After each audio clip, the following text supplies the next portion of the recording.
Topic है shock. तो सबसे पहले हम शॉक की परिभाषा देखेंगे कि शॉक क्या होता है। तो शॉक एक ऐसी कंडीशन होती है जिसमें क्या होता है, जो हमारी टिश्यूज़ और ऑर्गन्स होते हैं हमारे बॉडी में, उनको प्रॉपर अमाउंट ऑफ ब्लड नहीं पहुंच पाता। उस कंडीशन की वजह से जो हमें साइन एंड सिम्टम्स देखने के लिए मिलते हैं, जो कंडीशन हो जाती है उस कंडीशन को हम शॉक बोलते हैं। मतलब कि अगर किसी भी टिश्यूज़ को, ऑर्गन को प्रॉपर अमाउंट ऑफ ब्लड नहीं मिला है और उस कंडीशन को हमने शॉक बोल दिया है। ठीक है, इसके बाद में हम देखेंगे टाइप्स, शॉक के टाइप्स। तो शॉक हमने कितने टाइप्स में क्लासीफाई किए हैं। सबसे पहले हम देखेंगे कार्डियोजेनिक शॉक। तो कार्डियोजेनिक शॉक में हम देखेंगे हृदय जनित सदमा। तो कार्डियोजेनिक शॉक में हम देखते हैं कि अगर किसी भी पेशेंट को हार्ट रिलेटेड डिसीज़ हैं जिसकी वजह से जो प्रॉपर अमाउंट ऑफ ब्लड है वो टिश्यूज़ और सेल्स तक और ऑर्गन्स तक नहीं पहुंच पा रहा, उस वजह से शॉक की कंडीशन बन रही है, तो हमने उसको क्या बोल दिया, कार्डियोजेनिक शॉक, यानी कि हृदय जनित सदमा। ठीक है, तो इसके बाद में हम देखते हैं हाइपोवोलेमिक शॉक। तो हाइपोवोलेमिक शॉक में क्या होता है, जब किसी भी पेशेंट को किसी की पेशेंट की बॉडी में जब जो ब्लड का जो वॉल्यूम है वो कम हो जाता है, इनएडिक्वेट ब्लड वॉल्यूम की वजह से जो शॉक हमें देखने के लिए मिलता है, उस शॉक को हमने क्या बोल दिया, हाइपोवोलेमिक शॉक। तो हाइपोवोलेमिक शॉक को हम हिंदी में हाइपोवोलेमिक शॉक ही बोलते हैं। इसके बाद में हम देखेंगे एनाफिलैक्टिक शॉक। तो एनाफिलैक्टिक शॉक को हम क्या बोलते हैं, तीव्र ग्रहित संबंधी सदमा। तो एनाफिलैक्टिक शॉक में हम देखेंगे, एनाफिलैक्टिक शॉक में होता है जब किसी भी पेशेंट को शॉक वाली कंडीशन मिलती है, किसकी वजह से, एलर्जिक रिएक्शन की वजह से। अगर कोई भी एलर्जिक रिएक्शन की वजह से किसी भी पेशेंट को एनाफिलैक्टिक शॉक, तो उसको हम बोलते हैं तीव्र ग्राह्यता संबंधी सदमा।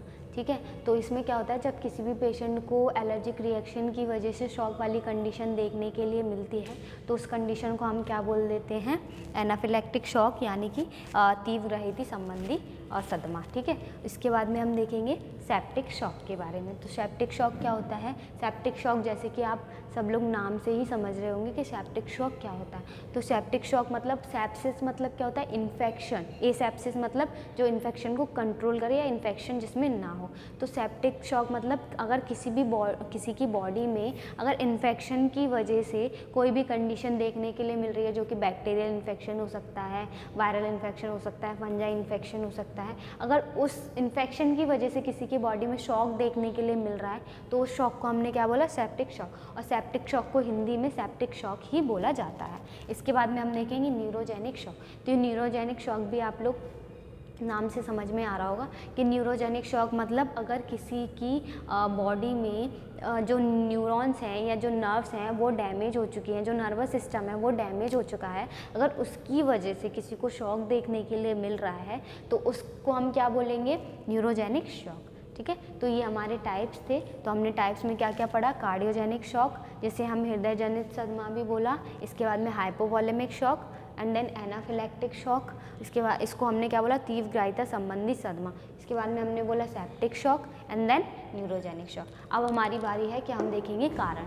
तो कारण हम कैसे रिलेट करेंगे, कारण को हम रिलेट करेंगे किन किन जो टाइप्स हैं उनसे हम रिलेट करते हुए जाएंगे, जिसके लिए आपके लिए भी ईजी हो जाएगा पढ़ना, याद करना और समझना भी। इसके सबसे हम देखते जाते हैं कारण। कारण कोई भी हार्ट फेलियर हुआ, कंजेस्टिव हार्ट फेलियर हुआ, हार्ट अटैक हुआ, हार्ट रिलेटेड कोई भी डिसीज़ हुई, तो वो एक कारण हो सकता है जिसकी वजह से पेशेंट को शॉक हो सकता है। तो उसको हमने किसके अंदर इंक्लूड किया, कार्डियोजेनिक शॉक के अंदर, जो हार्ट रिलेटेड डिसीज़ के लिए रिस्पॉन्सिबल है। ठीक है, इसके बाद में हम देखेंगे कोई भी अगर ट्रॉमा हो रहा है, ट्रॉमा की वजह से किसी भी पेशेंट को हैमरेज हो रहा है, और हैमरेज में क्या हो रहा है, ब्लड लॉस हो रहा है। एंड देन उसके बाद में हम देखेंगे डिहाइड्रेशन हो रहा है। डिहाइड्रेशन में भी जो फ्लूइड का जो वॉल्यूम था वो कम हो रहा है। मतलब एक तरीके से ब्लड का वॉल्यूम ही कम हो रहा है, या फिर फ्लूइड का वॉल्यूम कम हो या ब्लड लॉस हो, इनडायरेक्टली ब्लड का वॉल्यूम हमारी बॉडी में कम हो रहा है। तो जब हमारी बॉडी में ब्लड का वॉल्यूम कम होता है तो वो कारण हो सकता है शॉक होने का, और उसको हमने किसके अंदर इंक्लूड किया था,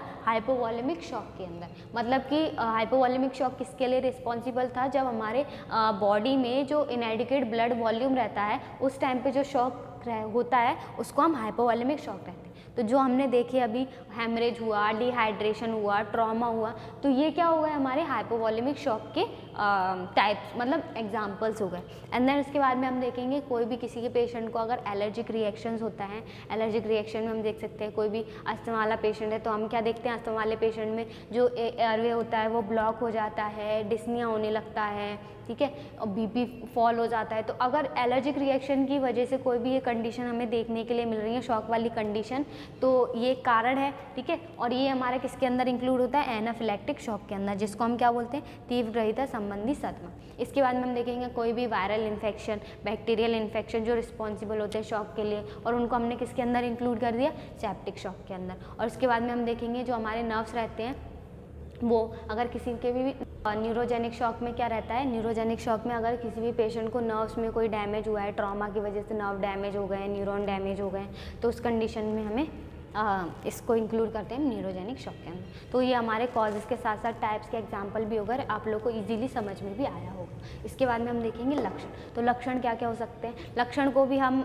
इससे रिलेट कर सकते हैं, जैसे कि चेस्ट पेन हुआ, तो चेस्ट पेन हमें कब होता है, जब हमारे हार्ट से रिलेटेड कोई भी प्रॉब्लम्स होती हैं, तो कार्डियोजेनिक शॉक में हमें हार्ट चेस्ट पेन हो सकता है। इसके बाद में हम देखेंगे कोई भी एंजाइटी हो सकती है, एंजाइटी के बाद में हम क्या देख सकते हैं, लॉस ऑफ एपेटाइट भी हो सकता है शॉक की वजह से, क्योंकि हमारा ब्रेन बिल्कुल भी अनकॉन्शियसनेस हो सकता है, कोमा में भी जा सकता है अगर पेशेंट को ज़्यादा वो हुई प्रॉब्लम हो रही है तो, ठीक है। तो ये हमारे क्या हो गए, लक्षण हो गए। एंड देन लास्ट में हम देखेंगे कि ट्रीटमेंट क्या क्या करेंगे, मतलब कि उपचार क्या क्या दे सकते हैं। तो सबसे पहले हम पेशेंट अगर शॉक लेके आए तो सबसे पहले हमें उसको फर्स्ट एड ट्रीटमेंट प्रोवाइड करना। अगर पेशेंट कोई भी ट्रॉमा लेके आया है, वुंड है, तो उसका हमें पहले फर्स्ट एड ट्रीटमेंट देना है।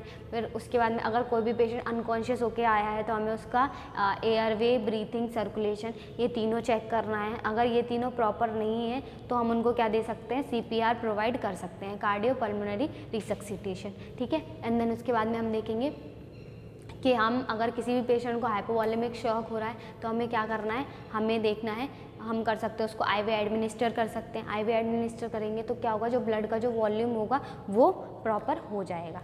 तो आज के सेशन में हमने शॉक के बारे में पढ़ा, जिसमें हमने परिभाषा देखी थी। परिभाषा देखने के बाद हमने प्रकार देखे, प्रकार देखने के बाद हमने देखे कारण, लक्षण एंड उपचार। तो आई होप आज क्लास आप लोग को समझ में आई होगी। इससे रिलेटेड अगर कोई भी डाउट है तो आप मुझसे पूछ सकते हैं। Thank you.